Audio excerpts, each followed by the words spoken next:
chung ko che chol nula season 2 bung riat na thiar chun zomang nui POV ni liam ve sheta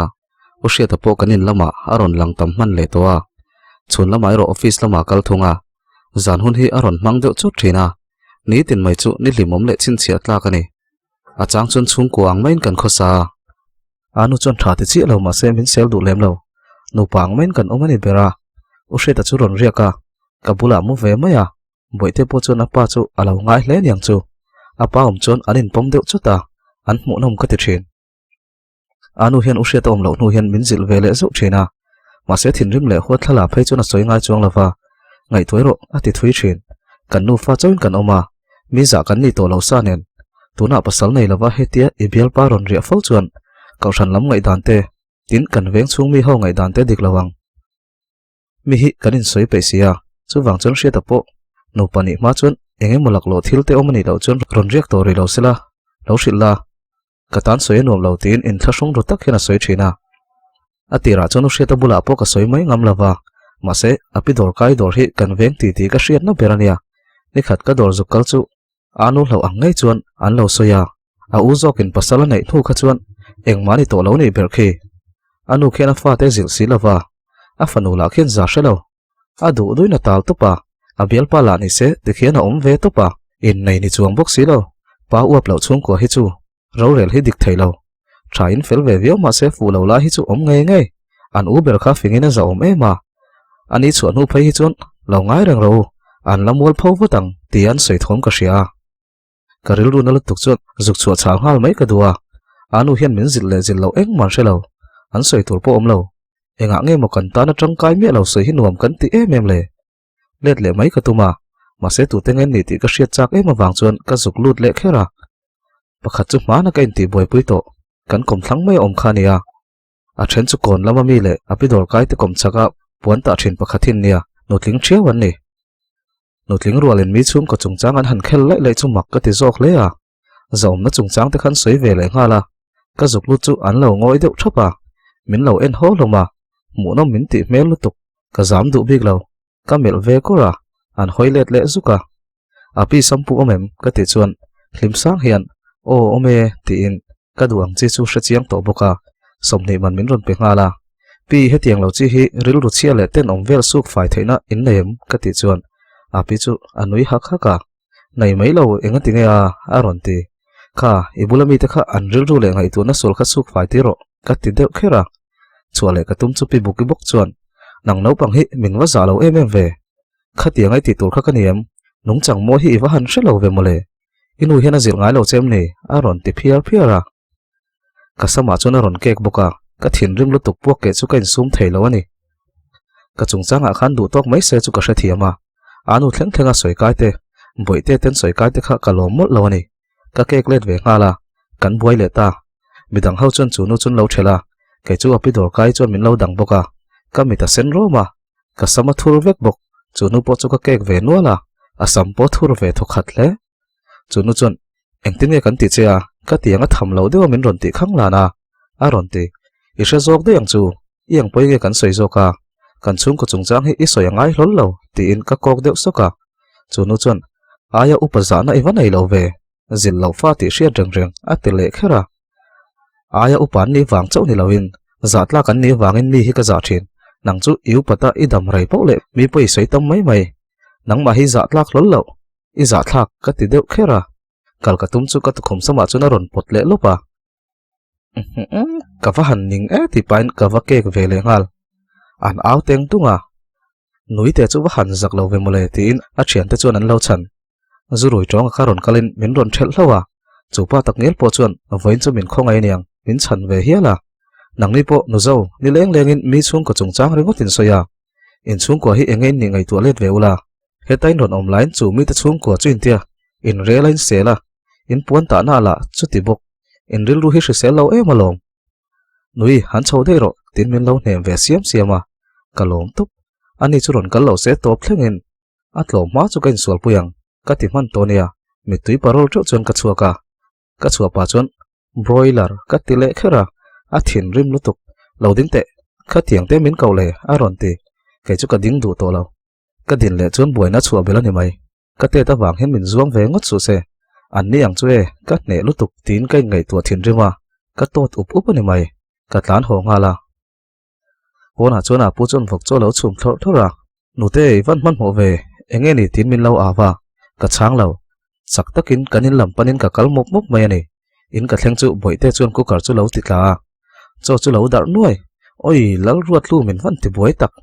eng ma hi she ve bok si lo ti in mi tui ta treu chon boite chu ka poma mun ka phiat ha sok soka karil ru halu tuk chon in ti thoven ka ma mo ni api chu ron chho wata nui lang nu khongai om aron ti ka mi tui shruk sat sat pa chon pi ka lo kal badru ma ka kal luka ti in ka chuak phaya api chon ipui na man mo lu tuka ka biak pen min chang lo enge modik lo omaniang han chho te tia karon chho ngala ni hi aron ti pi eng mani lo ka tia api chon kha ani niang imit po builu kalom inuam sam lo em ni aron ti le ai ka mi ta thi mai ka ti le soiro enge idam lo em ni ati le chuan min lo ti dan chu ka soya api chon zi ki bok chu awa han zak lo ve mole an chung kwa pol chuak eng ma ni big lo afa te po pasal nei pa ngai pon anei tir thai bik top lo kha an lo mem ti in chuka tuma pi a haulu tuk ka thin rimin ka in sual pui sap to lom in sut pa nui lui deuh sak chuan ka tia pi chuan in chung ko chung chang chu a hre ber zinga kan telang chu he tiang anga tha hian tu main an fa te an en kol bik lo panai an ni mo ni lo emo he tiang anga tha hian tu man an en kol bik lo an soi thomi hriat le chuan min hril don ania an chung ko chung chang mai chana ka lo sei veng kan veng ho zong zong en broileri an ti vek khopa an hnung laman rel ani te so hre ve ro se a ti deuh char chara boite chon kan ti chu hre thiam ve ni om takin a ngoi kara ka pai lain ama wangin ka buai mema tuna ka han na ya min sel nan takan manga ma se boite wang chon ka tur thai nakina heng te hi ala hrianga anu hi mi ngai ang mai ka ni lo ti te ala hre thiam veng chu ti in kain nema boite luwa chon ka fom zawa ani khu tel hong kan siama epui na chum lu maya ka zu kalange som ti reng reng so tin min nema kai chon ti lo ve ka tha to lu tuk ka thin rim thut kan sum thai lo mai ni kha avok cho zo pin chu mai mo ka tia ti in pon thleng chu ka tha kain ngai tua ka ril ru la dam thai lo ka thin rim tak zetani o hria ta po ron riak to ri lo turin ka shilanga aron len chuan a tok lakina kuma vayanga nu pa kan lani don thawalom an soi po kha dikna chena om tho anu soi kha ka lo oi vat lawa ti in kain ngai tua zanina ron len le huna khalo soi puyang tin ka ril ru ka siama boite chu cho ka peya ka buai lu tuka cho po ka lo la pelo ti ka hre chuak che anu te la jing ka ran kal to sia ka jing boruak man dan chu a fu lo ngal ngai mai tung sa hur en pa lo chon boite hian cho ei du ri lawa tung sa hur le baby sak kan tiren mai ni kain ngai tua ka thian te pahni ka ril ruan ron langa an ni hian ka ril ru chu min hriat thiam pui berang an ron leng mana nge mo tin in thlasung deuin ka bia an ni chun lo in ti buai viawa ma se ron leng tura ka som renga wang chon ei tur tui tok lo ne yang che ti in ron len chun tum ve ta class an bang don ani mel a hau e mai attendance san tlak lo chuna tok ka ngai to mai ba ka kan buai na te chu soi chua in ti thoven ka cha ka chu ba ka u hre ta ron riak vel chung chang chu ti pui ka du wang ani pakhata chopo ka lai lawa boite chu chu ta chung ka da ta pa apa tois lei ho chu ka da ruya a khal ve mal mala ma se a khal rai pe le don lo te ro ka chiang a du lo huna pe le to panga a tre lenga chumi ma chon cho chu ka ei zung zu angai ni cho chu ka ei sok soka ka choi lai chon ka thian te chun ron thenga boitian ron mu chu thlungte hi alian to si ti pain rami chona biang a ron piai waka boite chu ring to kina tap ngal biang pe hi ka phal lawa boite po hian du lo theilu tuka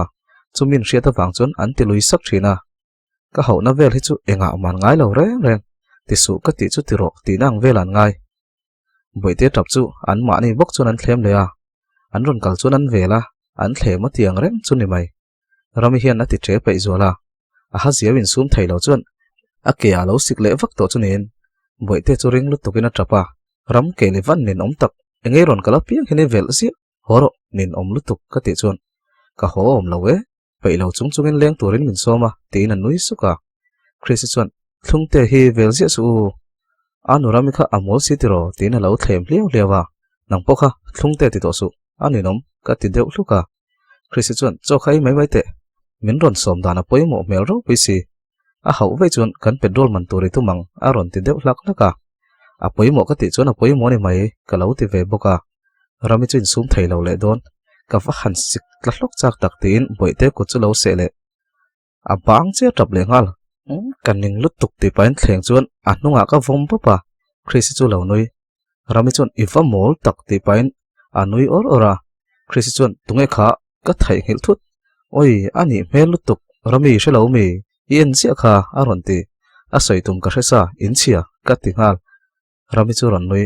o tong tua pari a ron ti in chia ni chu in neom elom Chris chuan ente asam thul dan te so a korlian leplup te so ani mel tak tak tin min nui kaning rami lo charo tin ka vin luka ne chin luka ka thin rim na le ka tot up ta chu thok le khata lak bo ang duak ni main ka ria an bula hi ha thlaka chuti rol chuna thamwan thlak viau loi bok si boite chun an ti tlei thei to lo rami hi chuna trap nge ngei ani nom ka ti chun o kapmangai na kalan tir na hi boite hian atur zo thin lo lom le ti in anui suka khoimo kalo pomu nge amuta chua ka niang rami evel mana thlengvel so min lo vasil sakte ka ti chun iwa han phakar tak ati deuh luka o so tlem em so Chrissy toisvel khalo da felte o ka ti zom hal zata an pani chun min tir du vel wang mai ni hilo kal roti tia phun lak chung chuan an ti ve mai boka boite chu ka oya rut moi zai ka pre chu Chrissy chuan oi hladu zong po dang to tina lo nui ara ka nui ve tu boite chu rei vak lawa chuna muwa khoma chun ka mut wata rami valu tum chu nangkha vokal reng su tin ka danga chauka chun omin e chin mai ka thil ton te chu ka soitana min ti dan zong te kain sual pui dan te ka soi chu Chrissy chuan in veng boiler chu ka va han mu ve chak tak an lo mem ati rami chuan an va han zak lo nutling man lu to khi chu an boi thla ka ni pitari tin lo ni ati chuan asama puksia ama hi atar ve mel shim shima latar deuh chu ni lo ve mana asa changlo kanin ti boi tang khan min lamil lei theilo niang ka ti zuai deuh raya Chrissy chuan kan mu hlo chuan a mel ka hre dunia min ko muang che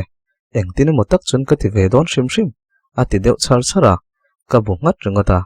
lakina kala muang cheu ka ti ve maya ka soi zela u hre ta ron riak thin chu kai point tha ka ti chia to lawa anu po hian a phal lo thu chu soi chia lo ma se a moi lo tiang zong hi chuan a soi ve le zeu thina ti in ka soi siama ka thian te ho nen chuan kan soi khom ve lai laya rami chuan a hau e mai inin nei don tho lom le chu lawa engkim tem to vekania nui ar chuan atia kai chuan a uang zong in la su tem to lo mani lo tin ka nui suka Chrissy chuan a dik chelom in nei lani lawa inom na bial te hi an man hlom siamo mi soin pe mel sia kai chu ron riak ri to lo se tha ka ti alo ti ve chuara o she ta bula po chun ka soi thina in nei kan lani box si lawa he tianga ron ria he chu e chung te tan puna moi lo ipa po pathian thula ma tui e mema mi soi dan tur te tin ka soi ve thina ma se nangma ka ron ria chan lo che boite ka ngai lom a ti dai zela a phakar ve box sia ka ti chuan rami chuan avan zei reu alo ti le man ininom engtin nge ka soyang o she ta thin rim ka hlau ve tho sia ti in an thuron ka mo thu chu ka soya Chrissy chuan o she ta puna sha thiamang dik tak chuan a moi lo lom hun rei poni to kher lawang chu in lain nei ve wat mai thesin chu wang chuan inu soi chu oi ula aron len pon laklo thil te ni lo chuan riak kher to lo sela thani mai ti in a soi le siama rami chuan ke chu hau ka ti mi hian an soi pe ve shim kan society hi kaning tlatalom mi rama te chuan anin nei ma in shet chian an rei tak te in an lua duna an soi sep ngai lo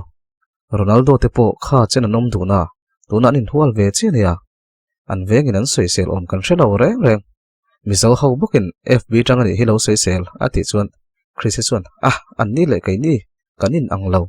ite khin om ang lo thesia alo ti ve bok rami chuan ain ang ve deuh tho o ti in nui suk chuan alo hnial le kan ngoi wanga kai point soi mai tur ka hrelo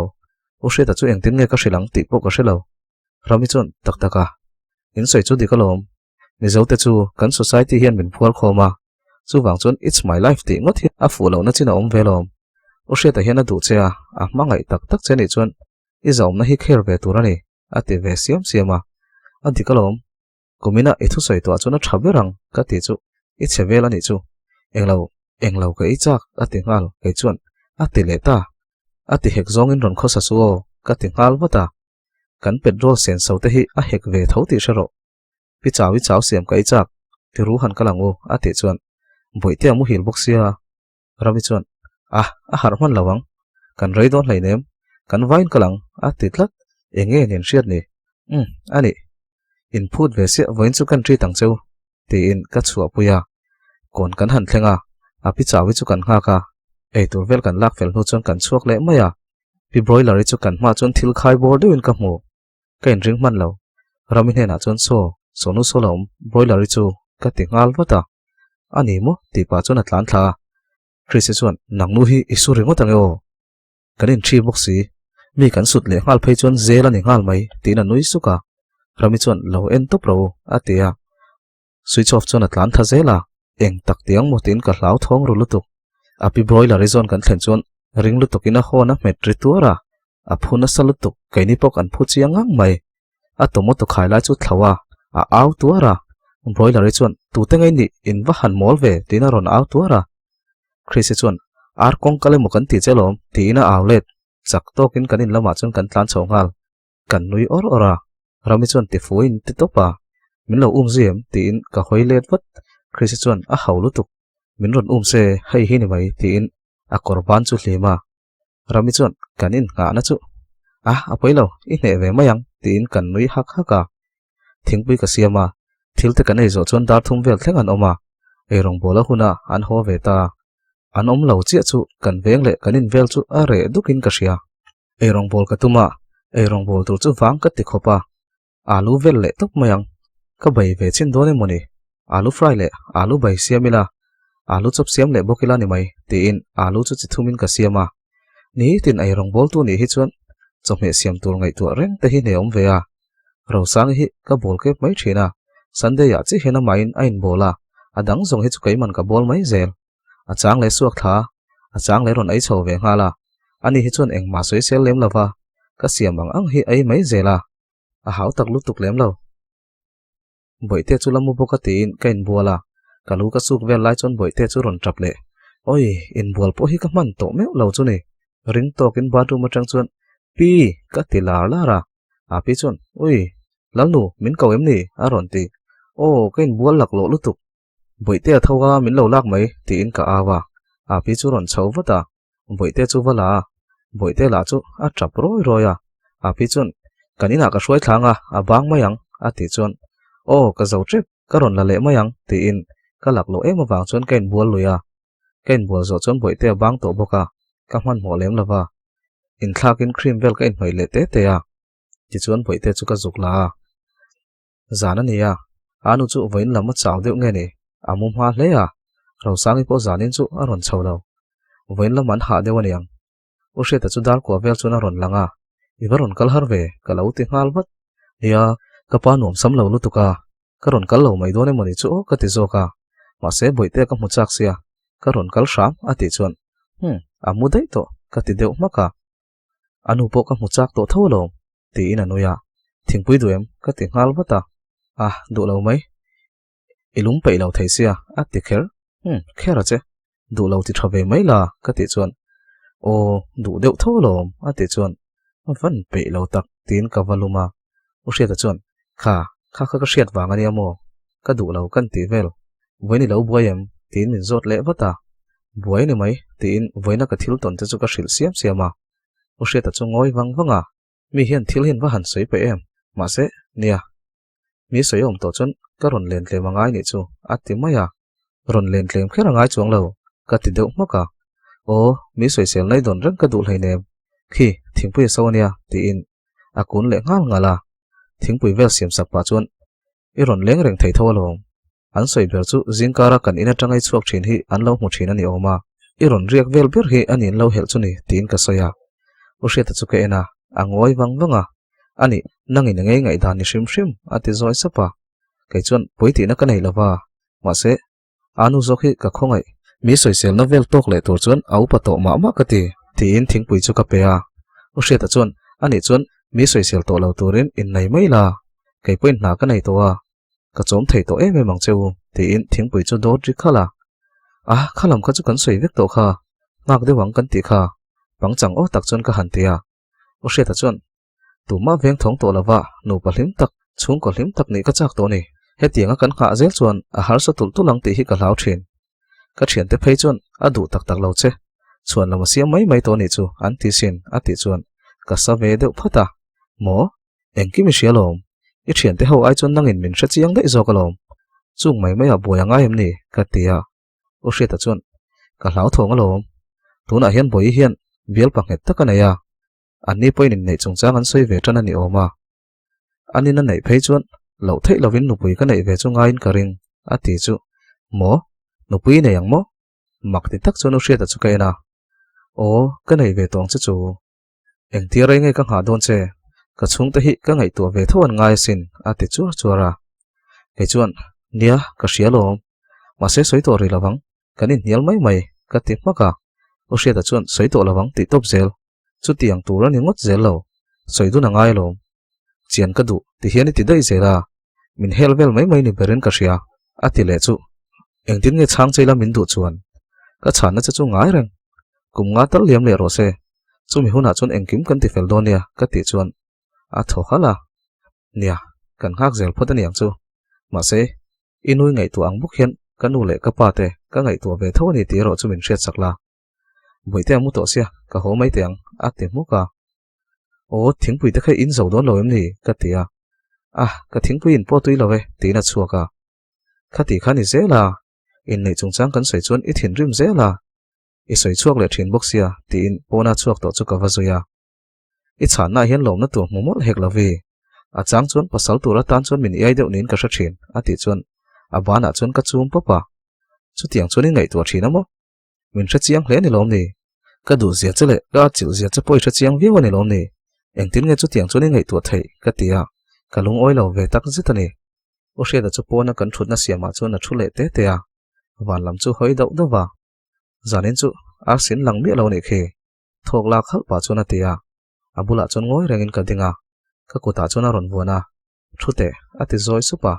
ngoi reng chuan ka thu le maya a ngak tu ni hrom zia hi i hra thiam lo ni a tia ka kut chu khal niap pa nang chau hi ngak tu ni mo in tiam ni kei po hi ka ni ve tho sin zantin ka ngai tu thina chung kwa nia kan du thu sam tam tak a thlen hun tur te boite school kal tha dun te thlengin ka suang tu thina sin nang chau hi ngak tu ni ang mo ti in ama po en lo chon ka changa o hriat a chuan rc le thla hi anom dun lo mai ang ti ka hlau em ani a ti le chuan chu tiang zong chuan ngai to su anu po zoi in ka lo soi puyanga a in pe ve tial ania tin kan sum don na hi tun ai hian ngel nget le deuh se boite hi han lei kang le zualanga dora keima ka che thei tonga thei top chuin kan vir le wat watanga te chuan hriat lo karin kum chu vei duak mayang kanin nei ni tu po aron thleng ve thoi mayang ka ti chuan o hriat a chuan ani min tiam ro keima lo pasal nei lawang ti hi ti pa chuan ka kut chu buana kamita tak chuan min en boka ka tiam che nangma lo pasal ka nei lawang ma se nang point min tiam ro min phatsan lawanga atlem bera kum nga tal min nga kang ka ti lai chuan a bu ngau ngawa chuan nang point i thu tiam i hlen lo ni chu ka thu tiam hi ain su taniang ka tia u hriat a chuan te reng mai ani ka chawange naktuk san chu ka ron leng ma don ania ton kar top chu bazara chuakila boite po chu pui ngam to hi ati chuan oi nia ka chuak chak ve tho mai ina hian ka tom rei to lu to ka dor han tlo pa ni mai lom ka ti chuan u hriat a chuan ka ron lamang che emergency top kho ka omani lo chuan thul oi mi alo ati zoi supa ole ho to ro atlai to emai tina kut chu ka thla u hriat a chu ron kun hiamin min ron fo pa kamit ka ching dia dera tunge ti ron out thot thom ka hria kalin thla rang lutuk a pi chuan nang ni lekani mo lalnu misole mo ka ti chau lom le ati chuan eng ang misol nge uluk takin in fo panga nin om lutuk ti in ka phun laka kakal kalu don tin kalu sana o hriat a chu noi saka ole ani le tina kal ve ngala apisai che hun lo thei lu tu ki chu ni nom a za thlak thei e tin ka ngai tua kan posi lai lu tu chu ka ngai tua le ta kan nui suka anu chuan nui hriata ho to em ni a ron ti ma ho che ni kha ilamengelo tin ka zot let ve ngala ipi au thot khan min ti har lo mole hriata chu zanin chu riak don nange ati zom zata aron riak to lawang enge mote thlenga ni lo chuan ti in room lama chun kaluta boite chu ka ina eng ti kai mo chuan ipa ten en hian chung ko hlim tak kan lani don alom chumi to chon rei lote kan nga alangai mai chawani ti in boite chuka a thori sek sek te chuan hadam na min pe a ka benga chon rimoi moi ber ang mai ani hriata POV ka office kal tur chu kan siam mol mola boipo a nakal turin an siam ve poka ni zan lam nui thil soi chu ka hre renga nia ani po hak tu ni ve thowa keima chawin ka tuare mo ka ti le thina tin min mangai zel le min du zia ka hre chianga engwanga thian te tong kam mai wanga ril lu dang lam le thin nge mo ka ni le tun ma kha chuan ril rung het cher chor ma nia ngai dan het tak nei mi thu sei vela wanga chi ai mai ngai lo le lau thong mai ngai lo ka ni thina thil sang ka tong kol na salu tuka hei hian na sa takin kanuna thla ka ni ma se tun ma ka mi zang het tak kha ka nei le ngai ni har saviang ma se kapa chuan an ruma min kau lu ta kanuin kapa ke chu lo me sak mol mola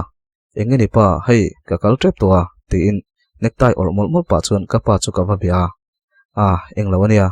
hei nui le boi pu hi an ron lang khat em mai sia an boi ti chu kan hre thawa min ron tlo lo le lu tu khi chu a dik lo kan ti dewani tuna chuan hruai chu rol te poni to a anu hian ron len chho pui ve se chu tiang tur chuan i min thei ngem a ti chu chuara a theilo tur thu om hle nem kar to phian chua kan tum hrim hrim a ka ron hruai don ania ti in chua le mai ka tuma kanu chuan chu mai ba ka a birthday thla po thla le mai ani to a helama lom ni se kan tu ni ati chuan nui ne na kanin nil na tam ber te zinga mi ni a kan soi dun to a anina kum khat na chu an ina ngei lom saka du boxi ka ngai to na chu buai map mai kei point kanu le pa ngai dan chu ka ngai dan ani ve deuh thawa umami fala an mu phak lawa oma an mu phaka an tupa a kum khat na le ngal kan in nge ya han lom sak chu ka duwa ma se nui te hi lu lul ve reuh lu tuka ka hre lo le ka lo soi dun pui le don ania ka tia office tur chon ka chuaka kanu thu sei chu ka ngai tua boite birthday chu kan ina ngei lom chu tha ka ti viawa ka pa po chua pui har sa chumi chuan lam chon ka min thei mai ngemo ti in ka ngai tua ka thian te bula phei chon soi chi lo ngam lo min ti le na sa don lu tuka zar kot ka chuak chawa ko pa chu a workshop thona chon ka tlo zuaya mai zia lo zuwa ufer ring tok play in alo zai ru ruta atira ka kalpui tir lama a zanen tuna chuna rile phor towa nuama ti mel ngang mai min ron mu chu aron nui varvara ka scooty chu parkin ka vakal hnaya anuam bokem sar in now chu felem tin kan bekwal vela fel lutuk hai kar le ta chun ama hian workshop a hong thei to mayang a thiam chak khom mai tin aron uang ve luama ko pa churon phain evana zai big ve aron ti sura enge a she omem ka tilea shom lawe an fela anuam lutuk noinen in thaim mit kau san cheu chuna ron ti thae nangzo christinen ka ti chu amak lutuk karin angalo ni mi alo ati chun enga tinge in thalawem ni ka ti vata ai ni lo thalutuk zok hei ka bal thei sia in za pui te hi ka hlau thina ma se chu tiang chu lo ni hau lo class an ban ma deuh thum te hian a man chun min ron tlowa ka bula hian ron om ve sat sata min za pui hau lo hi mak ka ti ati chuan ka tho huai mai an thian ho hi an filalom ma sen ler ve tho nia ifim khur ruk ve tho chu ngai nia ka kalsan che tin ka kalsana noi chu hun ola chun texin ka berenga zana ka let man don lawa wangin kan office ban vele an ina chun ka chuk tha inrin nia chun kan ina choron ai ngal tura ka du thu te ka soya a hre mel viawa ma se boite a puina mu chak zia te ka soi chuan nia poilo ma se ka zak thin lu tuka atinung nunga nakin zela tan apoi monia tin kanui tlona ma se zana umrei loila min thla le watang cho tin min nui let sen sena ole chuan thingpui ka ti chu upe ka ang mai thingpui ti ngal zel to mai lo thuro kan vasia mange eng wang mo zanin zui ron len man don lo aron ti na tamani hei benate kotsu an thlak don tange nge ni hi ka ti chu noi chu ron hoi wata mo avan thave tungen kots tur chu aron tingal ngai sak thai sia tin ka noi varvara engen kots ka ngei lom aron ti maya silongan kots rin kal alu don ani hi inrin ni zan mech turatan press conference an nei ngal ani hi bena po hai thulom ka ti chu man mo tokin noi chu ron kal iwa phul ve tin ka han fiam khera enge ka ngai ven ve tholom thian pa em ani ve a nia anin kom ngai zia ka ria noi chon hetia thu chui nge thatna a thatna te ong em ni atia an soi dan chon hetianga press ma chon hoi chu an khel nge nge don ti chiang ani ome bena po an kuch thar hoya ain khel le to don ani hi ka ti chon anui varvara ushiat jersey number kha 29 elo aron ti kazuma ani hi 29 a hato don ani hi ka ti chu enge ni hriat ni anui sen sena thing pui chu vasia mai mai te inrin ni zana in khel chu kan endonia daria ta ni hi anin khel don ka ti chuan kanina kan enang ka thian te ka som bukanga alo ti le man a thu zi chi trawani ole khati zong kha bung riat na nia karen en that lo vel kha chu a soi po ko soi pe to lawa a hriat point shenin hei luinga ke pon kaning khop mai chonin tuna hi ai karen eng fe lowa rei ta huwa chuan dar song pani le met som nga pania ka record zo chi hai ke edit pe to ri lawa kamu photanga nak tuk lama karena thachon ke editang chuan enrin zana karon upload anga bung ko na hi ka upload man mai thei nak tuk chuna ke edit zo ma chuanin nak tuk chuna bung ko na ka siam ve le ngalanga in zom si no in zan khata pani karon ta don tina le chu eng po ni se in chunga kalom feke